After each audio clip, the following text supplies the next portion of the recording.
രാധാകൃഷ്ണൻ്റെ അമ്പലത്തിൽ വന്നതാണ്. അപ്പോൾ തൊഴുതു പുറത്തിറങ്ങി. വേറൊരു വ്യൂ എൻ്റെ ഡിയർ ഫ്രണ്ട്സിന് വേണ്ടിയിട്ട് ഒരു പുതിയ വ്യൂ. ഇതൊക്കെ വേറെ വീടുകൾ, വേറെ മോഡൽ വീടിൽ.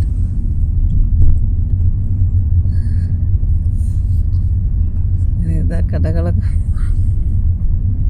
അവിടെ ഒരു പാർക്ക്, കുട്ടികൾ കളിക്കാൻ. നല്ല പാർക്കാണല്ലോ.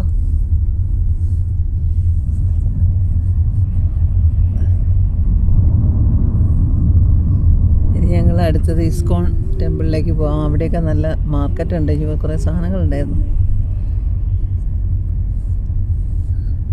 ഇസ്കോണിൻ്റെ ടെമ്പിളിലേക്ക് പോവാണ്. ഞാൻ ടെമ്പിൾ കാണിച്ചു തരാം ഫ്രണ്ട്സ്.